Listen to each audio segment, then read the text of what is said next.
X NCC योगदान कार्यक्रमात corona योद्ध्यांचा 53 Maharashtra battalion NCC लातूरच्या वतीने सन्मान. 53 महाराष्ट्र बटालियन NCC लातूरच्या वतीने सन 2021च्या कोरोना महामारीच्या काळात अतिविशिष्ट कार्य केलेल्या NCC कॅन्डिडेटचा दिनांक 19 मे रोजी यशवंत विद्यालय लातूर येथील सभागृहात प्रशस्तीपत्र, ट्रॅकसूट किट देऊन सत्कार करण्यात आला.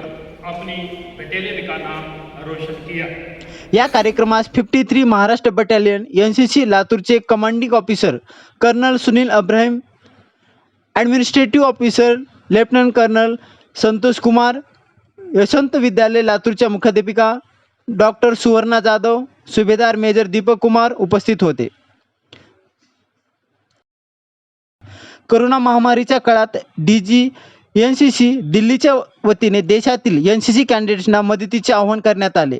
महाराष्ट्रातील औरंगाबाद ग्रुपच्या अंतर्गत एकमेव 53 महाराष्ट्र बटालियनच्या लातूर, उदगीर, औसा, निलंगा, अहमदपूर येथील NCC कॅन्डिडेट्सनी पोलिसांसोबत राहून आपल्या उत्कृष्ट कार्याचा परिचय करून दिला. या सर्व कॅन्डिडेटना DG NCCच्या वतीने ट्रॅकसूट, बूट, कॅप असे जवळपास 2000 रुपयाचे साहित्य प्रत्येक NCC कॅन्डिडेटना देऊन त्यांना सन्मानित करण्यात आले. या कार्यक्रमाच्या यशस्वीसाठी लातूर सेक्टरचे NCC ऑफिसर महावीर काळे, कॅप्टन गोडबोले बाळासाहेब, देवकर राजू, बालाजी कांबळे, विवेक जापले, निलंगा सेक्टरचे मेजर कदम CJ, उदगीर सेक्टरचे पवार वसंत, औसा सेक्टरचे महावरकर RG, अहमदपूर सेक्टरचे प्राध्यापक टाटे GV, बटालियनचे सुभेदार डामर दिलीप, नायक सुभेदार कछेव विष्णू, हवालदार छत्रपाल सिंग, हवालदार ललित कुमार, हवालदार पंकज, हवालदार भरत बेहरा, हवालदार हरिधर, हवालदार देवराज बिस्वाल तसेच लष्कर स्टाफ आदींनी परिश्रम घेतले. या कार्यक्रमाचे प्रास्ताविक सुभेदार मेजर दीपक कुमार यांनी केले, तर उपस्थितांचे आभार चीफ ऑफिसर महावीर काळे यांनी मानून NCCच्या गीताने कार्यक्रमाची सांगता करण्यात आली.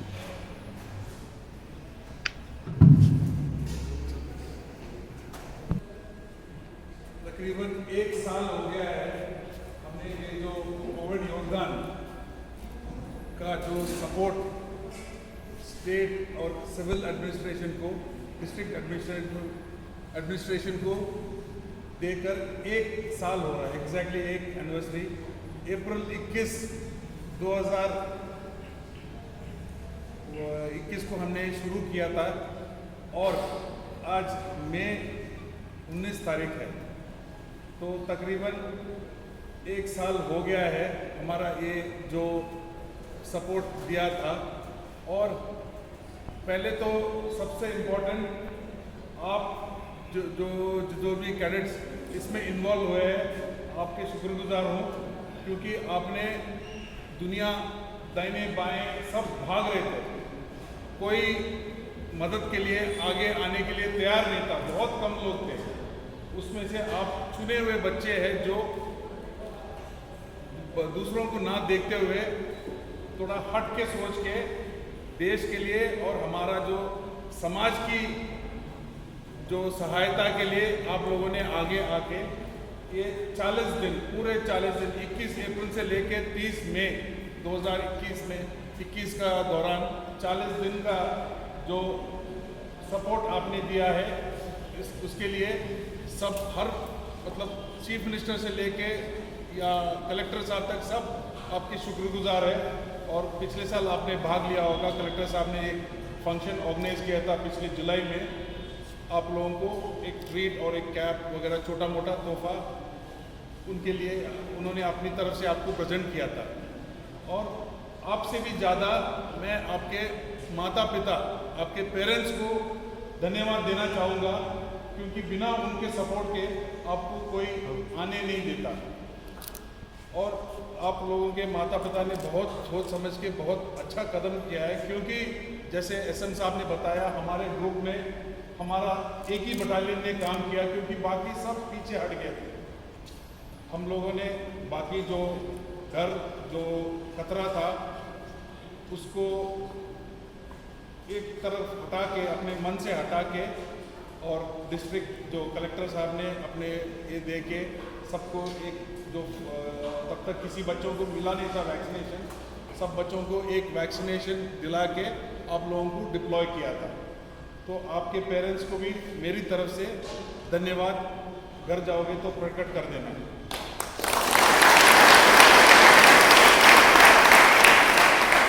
और हमारी बटालियन ग्रुप में तो अकेला बटालियन था और पूरे महाराष्ट्र में 2 बटालियनों में गिना जाता है। बस एक पिंपरी चिंचवड़ का, एक पूना ग्रुप का एक बटालियन था और हमारा बटालियन था जो डिप्लॉय हुए थे। बाकी पूरे महाराष्ट्र में और कोई एनसीसी बटालियन डिप्लॉय नहीं हुआ था। और अगर देश में देखोगे तो टोटल 10 बटालियन डिप्लॉय हुए थे, उसमें से हम गिने जाते हैं।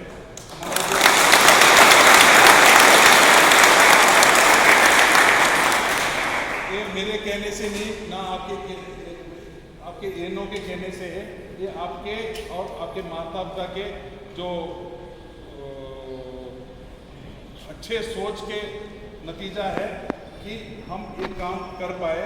और खुदा के भगवान भी हमारे साथ था कि कोई किसी को कोई इस दौरान कोविड नहीं हुआ और सब ठीक ठाक निकल गए। और अभी मैं सोचता हूँ कि आप सबका सेकेंड डोज लग गया है। अभी जाके 9 महीने के बाद ना दूसरा डोज भी लगवा लेना, ताकि आगे जाके ना आपको और ज़्यादा प्रोटेक्शन मिलेगा।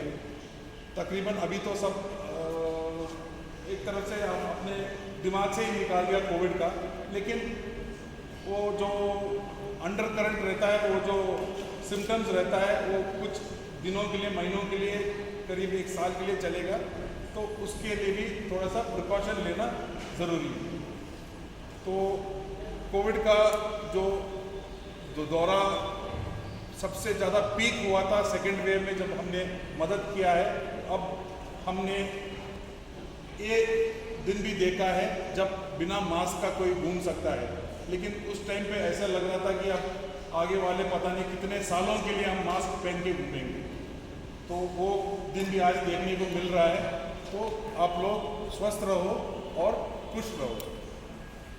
और सबसे इम्पोर्टेंट एक चीज़ है कि ये प्रॉब्लली मेरा ऐसे एक लास्ट एड्रेस होगा, क्योंकि मेरा पोस्टिंग आ चुका है और 1 महीने से कम टाइम बचा है मुझे यहाँ। मेरा जो टेन्योर ख़त्म होके मैं अगले जगह जाऊँगा, ज़्यादा दूर नहीं, निज़ामाबाद जाऊँगा। और अगर कोई आ रहा है किसी काम के लिए, कोई कैंप के लिए, अगर कोई भी 53 का कोई भी कैडेट अगर आता है तो ज़रूर आके स्टैंड आउट करके मेरे से मिल के जाना। वहाँ मैं इवन दो मैं बटालियन में नहीं रहूँगा, ग्रुप में रहूँगा, ग्रुप कमांडर जा रहा हूँ। तो मेरा यही आशा है कि आप लोग कोई भी ज़िंदगी में कहीं भी मिले तो आके, शायद मैं पहचानूँ ना पहचानूँ, लेकिन आप लोग अगर नाम से भी याद रखोगे तो अगर आप मिलते हो तो कृपया आके मिलना।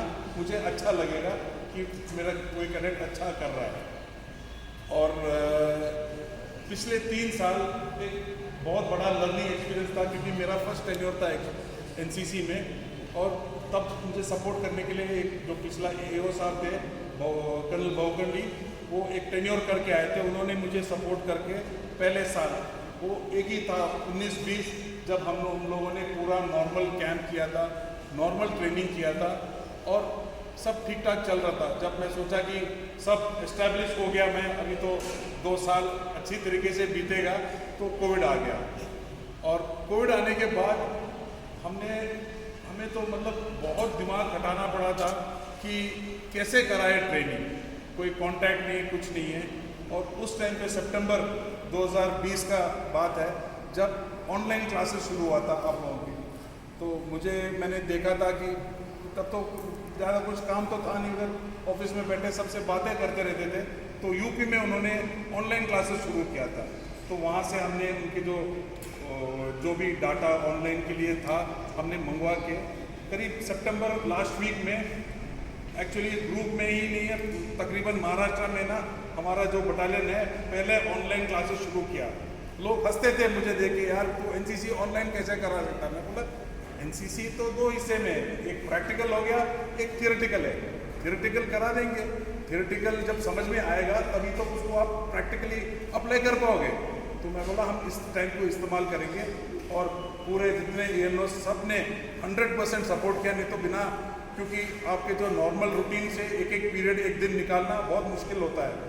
तो पूरे अक्रॉस द बोर्ड, मतलब पूरे 53 के जितने ENOs हैं सब ने, JD का हो या JD JW या SD SW, सब ने सपोर्ट करके सबको ऑनलाइन क्लासेस शुरू किया। और जब दिसंबर जनवरी का महीना आया तो सबने सोचा था कि इस बार तो बिना एग्ज़ाम का सबको पास करा देंगे, लेकिन ऐसे नहीं हुआ।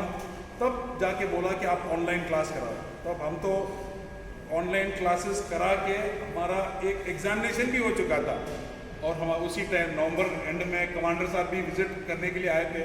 जब मैंने वो रिज़ल्ट दिखाया तो वो तो चकित रह गया, अरे तू तो ऑनलाइन क्लासेस भी करा चुका है। मैं बोला कि क्लासेस कराएंगे एग्ज़ाम, और उस बार का अगर रिज़ल्ट देखेंगे तो हमारे बच्चों ने बहुत अच्छा किया था। और वही दौरा चला पिछले साल भी, जो तकरीबन ऑनलाइन क्लासेस जितना हो सके हमने कराया है, और हमारे बच्चों ने बहुत अच्छा रिज़ल्ट प्रकट किया है। आप अगर देखेंगे C सर्टिफिकेट के, बहुत अच्छा रिज़ल्ट रहा है, और मैं आशा करता हूँ यही कंटिन्यू करते रहो। और ये पिछले 2 साल में हमने बहुत सीखा है, और ये कोविड का जो इतना कम हो चुका है, इसलिए इस बार नॉर्मल क्लासेस होंगे, नॉर्मल NCC ट्रेनिंग होगा। तो जो बच्चे सेकेंड और थर्ड ईयर वाले, अभी जो सेकेंड और फर्स्ट ईयर वाले जो अगर कोई है, तो अभी जो ये आने वाले 22-23 में जो ट्रेनिंग के लिए, आप NCC के ट्रेनिंग के लिए नॉर्मल ट्रेनिंग होगा, नॉर्मल कैंप्स होगा, तो आप लोग वापस नॉर्मल रूटीन में आना पड़ेगा। और आपको जितना बताया जाता है उसका ग्रहण करो, और आप उससे आपको बहुत फ़ायदा तो होगा ही, आप अच्छे एक इंसान बनोगे, अच्छा नागरिक बनोगे।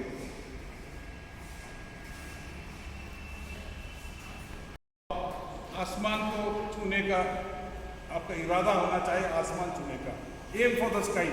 आप कहीं तो किसी भी लेवल पे तो जाके पहुंच जाओगे। तो आप लोग ये नहीं सोचना कि मेरा ये कमी है, वो कमी है। कमियों को मत देखो, आप अपनी जो स्ट्रेंथ्स है, जो आपके जो अच्छे गुण हैं, उसको बढ़ावा करो, और वीकनेसेस को इम्प्रूव करो। आप और अच्छा इंसान बनोगे, अच्छा कैडेट बनोगे। तो आप लोगों का जो एम है वो ऊंचा होना चाहिए, तभी जाके आप ज़िंदगी में अचीव कर पाओगे। तो ये हमेशा दिमाग में बिठा के रखना कि मैं कर सकता हूँ। ये नहीं सीधा यार मेरे से शायद होगा नहीं।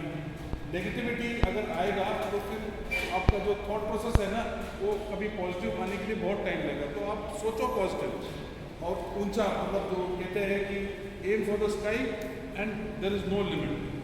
ठीक है बच्चों?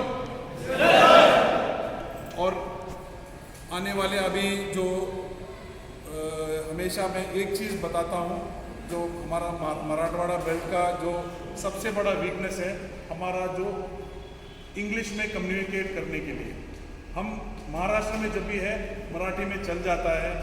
महाराष्ट्र से निकल के बाहर जाओ तो 2 चीज़ की ज़रूरत है, एक इंग्लिश या हिंदी।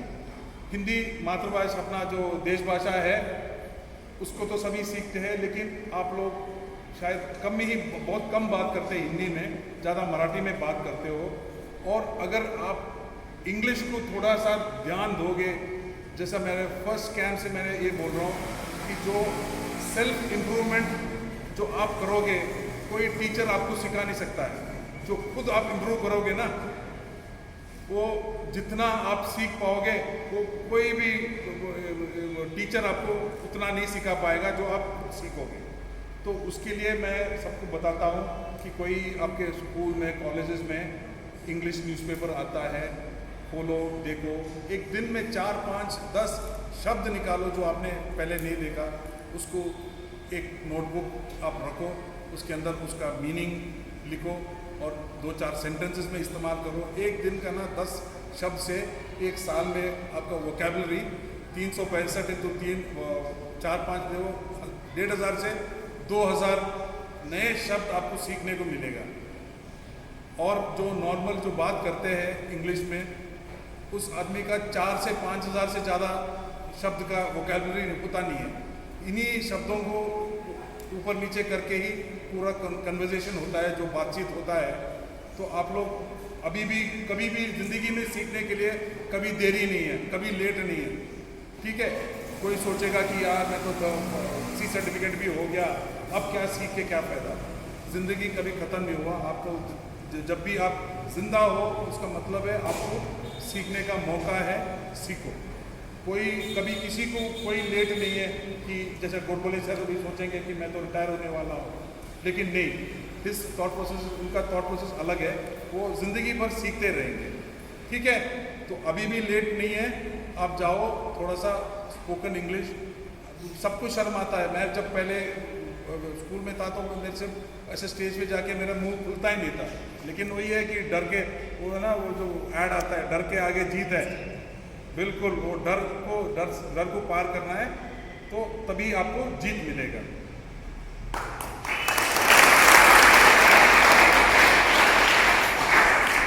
और आगे जाके जैसे साहू कॉलेज में एनसीसी एक सब्जेक्ट है, बाकी जितने भी हमारे जो नांदेड़ के यूनिवर्सिटी से केस टेकअप किया है, सबको, सभी कॉलेजेस को एक इलेक्टिव सब्जेक्ट बनाने के लिए, ताकि आपका जो एनसीसी एक्टिविटी, आप अभी जो एनसीसी एक्टिविटी कर रहे हैं वो एक्स्ट्रा है, कहीं ग्रेडेड नहीं है, A-B-C सर्टिफिकेट के अलावा कहीं आपको रिकग्निशन नहीं मिलता है।